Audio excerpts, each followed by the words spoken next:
Tofauti nchini kwa sherehe za Krismasi na mwaka mpya. Tume ya maadili na kukabili ufisadi EACC inawataka madereva na wananchi kujiepusha na mienendo ya kutoa hongo kwa maafisa wa polisi ili kutofuata sheria za trafiki, ikionya kuwa ukiukaji huu unaweza kuathiri usalama barabarani na kusababisha vifo kutokana na ajali ambazo zingeepukwa.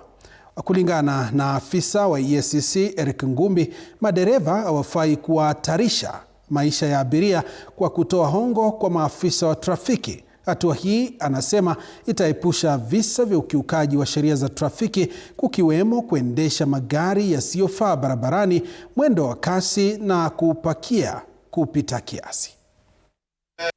Ajali hizi ambazo siku za hivi karibuni zimeweza kuongezeka zinaweza zikalaumiwa kwa makosa ambayo yanaweza yakaepukwa ikiwa wale ambao wanaendesha magari barabarani, wakiwemo madereva wa magari ya umma na wale madereva wa magari ya binafsi, wangeweza kufuata zile sheria za trafiki ambazo zimewekwa kwa ajili ya kuhakikisha usalama barabarani.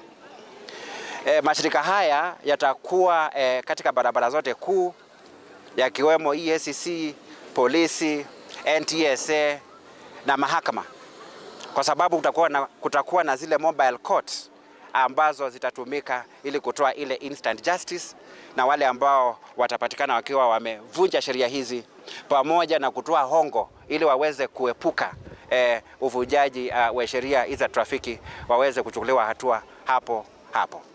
Kwa hivyo wito unatolewa kwa madereva wote, tuwachunge wale abiria ambao tunabeba. Hakuna haja wewe unafanya makosa, unabeba gari ambayo inabeba watu kupita kiasi, kisha unatoa hongo ili uweze kukwepa sheria na hatimaye unaua watu. Kwa hivyo mtindo huo ambapo madereva wengi are driving people to death unatakiwa ukomeshwe. Na hili jambo hili lifanyike, lazima kila mshikadau atekeleze wajibu wake. Wakati asasi hizi zinatekeleza majukumu haya, inatakiwa ikumbukwe kwamba pia wananchi ni baadhi ya wale washikadau ambao wana jukumu kubwa ya kuzipunguza zile ajali ambazo zinatokea katika barabara zetu na kusababisha vifo vya watu wengi, wakiwemo watu wengi wa familia moja.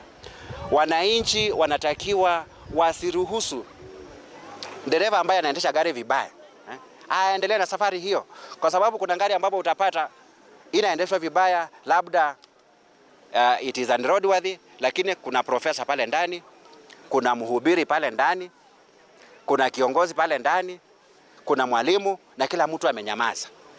Lazima tuwe na ile culture ya responsibility. Ndio wakati tunasema baadaye serikali isaidie hapa na pale, wananchi pia wawe wamejisaidia kwa kutekeleza ule wajibu ambao uko upande wao. Kwa hivyo wananchi wa raise issues wakati wanaona magari yanaendeshwa vibaya. Vile vile wenye magari na madereva, tutii sheria na tuepukane na hongo barabarani, ambayo hatimaye inasababisha kutofuata zile sheria ambayo inatakiwa kuleta usalama katika barabara zetu. Tuangazie mengine.